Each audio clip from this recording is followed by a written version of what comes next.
Bonjour mes amis, bonjour, bonne aurore, là au Brésil. Que Dieu vous bénisse tous, que le Saint-Esprit soit le guide de notre méditation et qu'il vienne confirmer notre méditation, notre pensée dans sa sainte parole, qu'il vienne éclairer, illuminer, ouvrir nos yeux spirituels pour que nous puissions voir la volonté de Dieu pour nos vies. Voyez, lorsque nous parlons de la volonté de Dieu, voir, savoir, connaître la volonté de Dieu, c'est un secret. C'est un secret que seul celui qui a le Saint-Esprit connaît la valeur, le pouvoir qu'est de connaître la volonté du Père. Parce que dans tout le travail, tout le ministère du Seigneur Jésus ici sur terre, il ne voulait faire que la volonté du Père. Juste cela. Que ta volonté soit faite. Et lorsque nous faisons la volonté du Père, de notre Père éternel, alors nous prouvons à nous-mêmes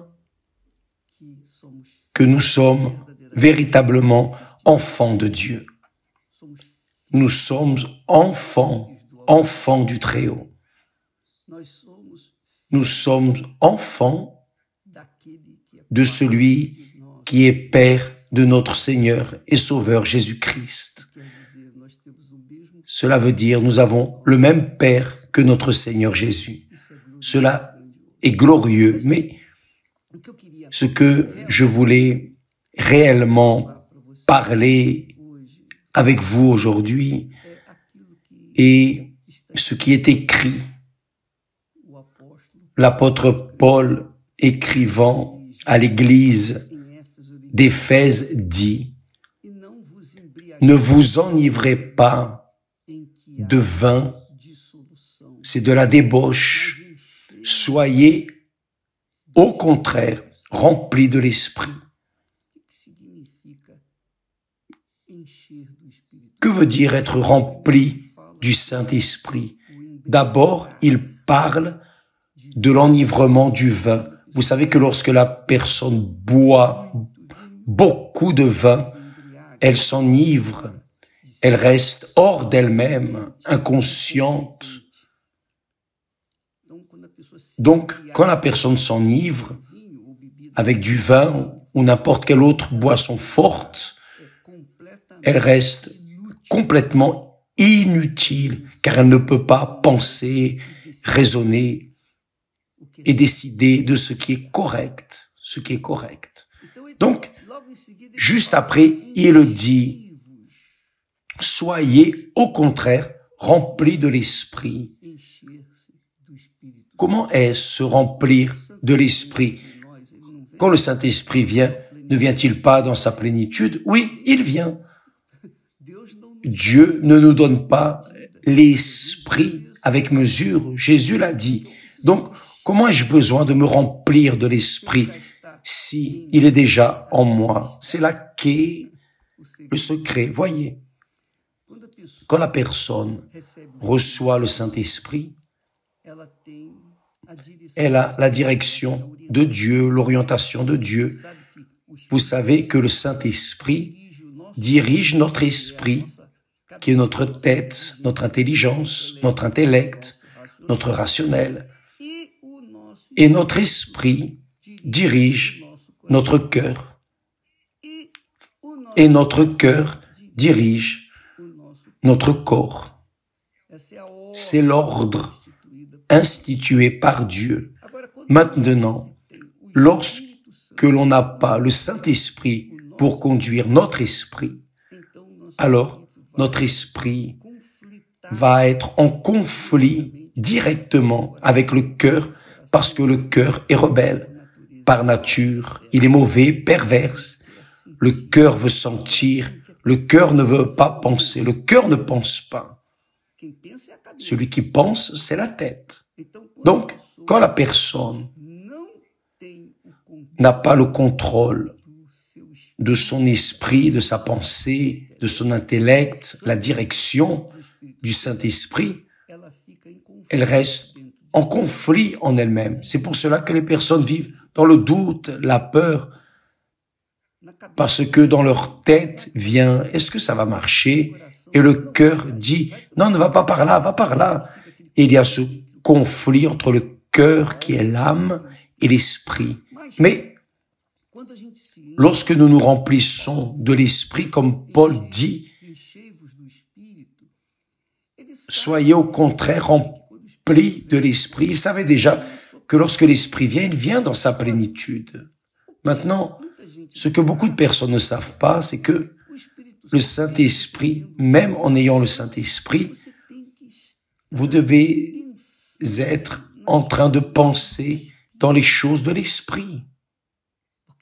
Parce que si vous avez le Saint-Esprit et vivez avec la pensée focalisée dans ce monde, certainement que vous n'avez pas le Saint-Esprit. Parce que qui a l'Esprit de Dieu a ses pensées liées avec le trône du Très-Haut 24 heures sur 24.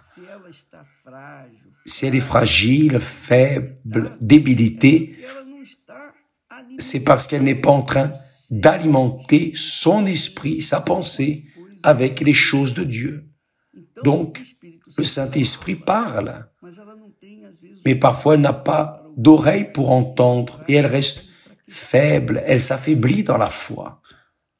Donc, Paul dit de se remplir de l'esprit. Ne vous remplissez pas des choses de ce monde, des vanités, des offrandes que ce monde offre. Ne restez pas focalisés ici en bas, focalisez votre pensée, votre intellect, votre raisonnement dans les choses du haut.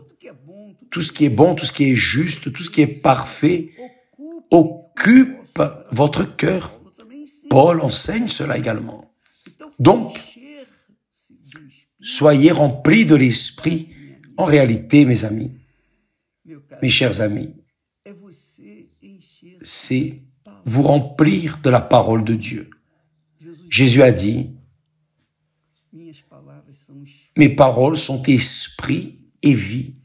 Donc, lorsque nous nous remplissons de l'esprit, nous nous remplissons de la parole. Lorsque nous nous remplissons de la parole, nous nous remplissons de l'esprit, c'est-à-dire que nous élevons notre pensée aux pensées de Dieu. Donc, tout ce qui est écrit dans les Écritures sacrées, c'est ce que Dieu nous révèle. Et il nous révèle pour que nous apprenions à obéir et maintenir en nous pour ne pas venir à fuir de la crainte de l'Éternel, pour que nous ne venions pas à tomber dans le péché, la tentation, les faiblesses de la chair, parce que c'est une guerre entre le cœur, qui est la chair. Le cœur est aussi symbole de la chair. Donc, il y a une guerre entre la chair et l'esprit. Et si la personne n'a pas sa pensée, son esprit fortifié avec la parole de Dieu, elle va finir par céder à la chair et par conséquent tomber. Et évidemment, cela n'est pas bon. C'est ce qui arrive avec celui qui est ivre. Il tombe dans les rues, tape la tête ici et là. Lorsqu'il se réveille, lorsqu'il revient en lui, il voit les blessures, le préjudice qu'il a souffert parce qu'il était enivré. Lorsque vous êtes enivré du Saint-Esprit, de la parole de Dieu, vous êtes une personne qui devient naturellement joyeuse, heureuse, heureuse de vous-même, heureuse avec Dieu.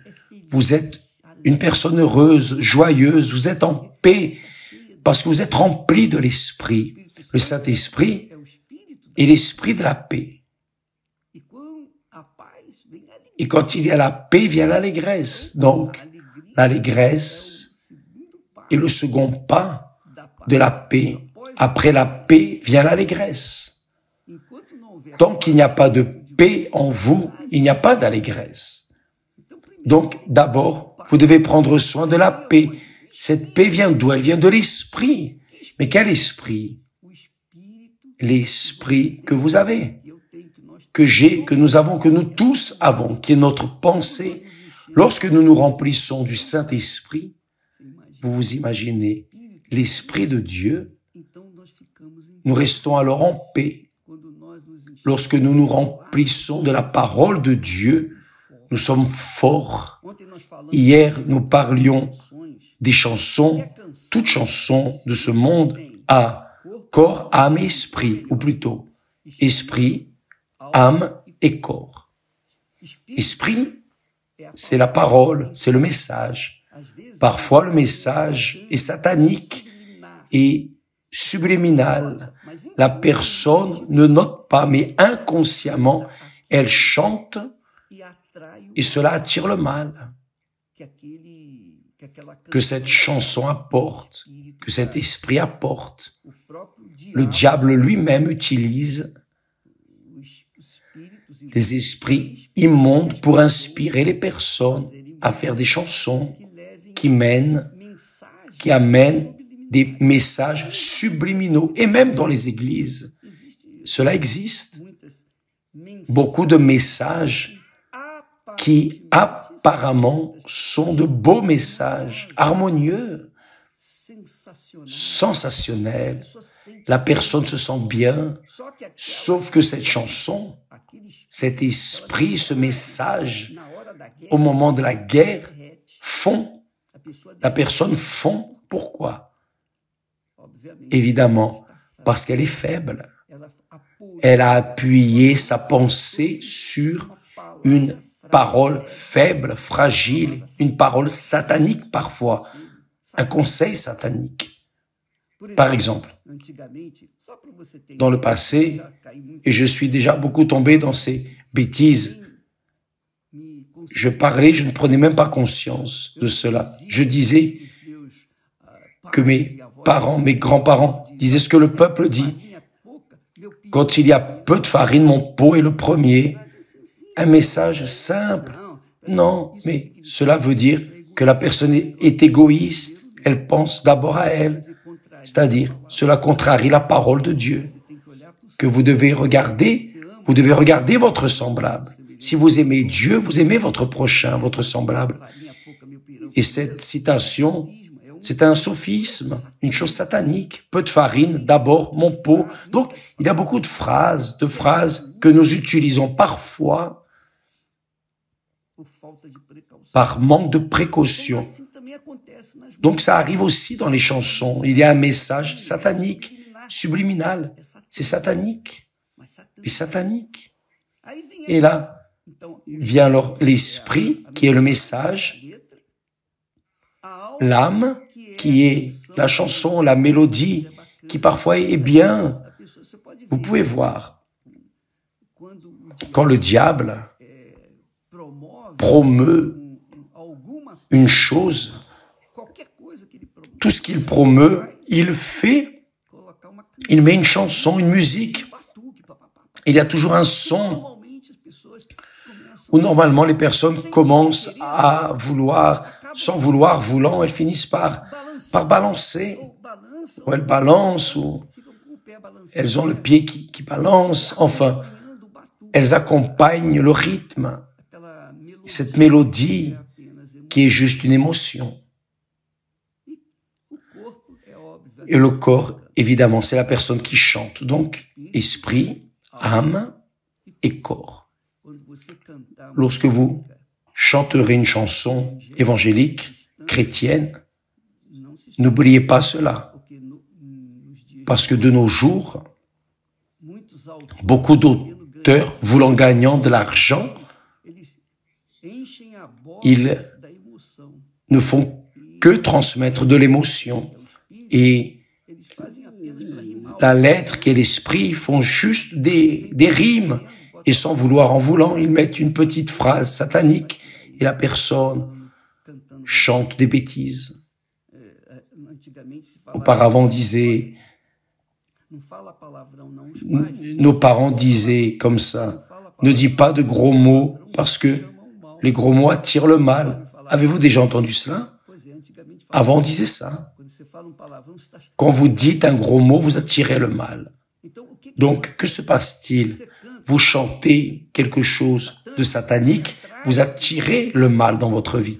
Donc, beaucoup de personnes, beaucoup de croyants faibles, débilités, qui n'ont pas, la personne est faible et débilitée, non parce que elle n'a pas accès à la parole de Dieu, mais parce qu'elle se laisse entraîner par ce message subliminal faible.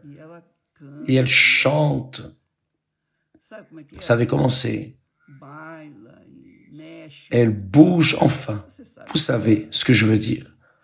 Donc, mes amis, le conseil est le suivant. Remplissez-vous de l'esprit, c'est-à-dire de la parole de Dieu. J'aime beaucoup les hymnes et les chansons évangéliques qui sont appuyées sur les psaumes, les proverbes, la parole de Jésus. Tout ce qui est appuyé sur la parole de Dieu, l'écriture sacrée, j'aime. J'aime. Parce qu'il y a des choses qui remplissent notre cœur de foi, n'est-ce pas? Par exemple, cet hymne qui dit « La loi de l'Éternel est parfaite et elle restaure l'âme. Les préceptes du Seigneur sont fidèles. » N'est-ce pas intéressant? C'est-à-dire vous dégustez ces paroles. Votre âme déguste ces paroles, car ce sont des paroles divines qui remplissent notre poitrine de foi, de force, de courage pour affronter l'enfer. Ça, c'est la réalité. Maintenant, quand on chante des choses qui ne sont pas divines, qui n'ont pas un appui biblique, on se remplit d'émotions et au moment de la guerre, nous sommes désarmés. C'est la réalité. Et là, on perd les batailles. Mes amis, n'oubliez pas, Dieu ne nous a pas donné la foi pour décorer notre être. Il nous a donné la foi pour lutter et vaincre. Il nous a donné l'esprit de la foi. La foi renvoie au courage. La véritable foi renvoie au courage. Non les sensations, les émotions. Non, la foi renvoie au courage. Ça ne va pas dépendre de tel. Vous allez dépendre de vous et par-dessus tout de Dieu. Car si vous dépendez de Dieu, certainement que vous allez dépendre de vous. Vous allez compter sur vous-même. Et si vous ne croyez pas en vous-même, vous n'allez pas croire en Dieu. C'est la réalité. Dieu nous donne la foi pour croire en nous-mêmes, pour que nous puissions agir cette conviction et aller contre l'enfer au nom du Seigneur Jésus et vaincre. Parce qu'il nous a donné le Saint-Esprit. Il nous a donné l'Esprit de Jésus, le nom de Jésus et la parole de Jésus. Et là, c'est fini. Ça, c'est se remplir de l'Esprit. Lorsque vous participez à ce direct avec nous, et même quand c'est là enregistré, vous sentez bien, n'est-ce pas? Pourquoi? Parce que nous ne parlons que de la parole de Dieu. Je n'apporte pas des pensées personnelles, mais les pensées de Dieu. Remplissez-vous de l'Esprit. C'est l'ordre du jour. Donc, mes amis, chaque fois que vous pouvez, lisez la Bible. Vous pouvez lire la Bible sur votre téléphone, votre portable, la Bible même, à la maison, au travail, quel que soit l'endroit. Lisez la Bible, soutenez votre foi avec la parole de Dieu. Vous allez voir que votre vie va changer. Vous allez changer parce que vous allez vous remplir de l'Esprit et vivre dans l'Esprit d'esprit en esprit. C'est ce que veut dire vivre par la foi et de foi en foi pour que vous puissiez obtenir la couronne de vie. Dieu vous bénisse tous et à plus tard, à demain, ou plutôt ce soir, nous aurons l'étude pour les personnes qui veulent apprendre. Le disciple est celui qui apprend du maître. Vous voulez être disciple de Jésus, alors apprenez ses paroles, apprenez à penser, apprenez à raisonner la parole de Dieu. Vous serez un disciple du Seigneur Jésus ce soir dans toutes les églises universelles. Que Dieu vous bénisse tous et à demain au nom du Seigneur Jésus. Amen.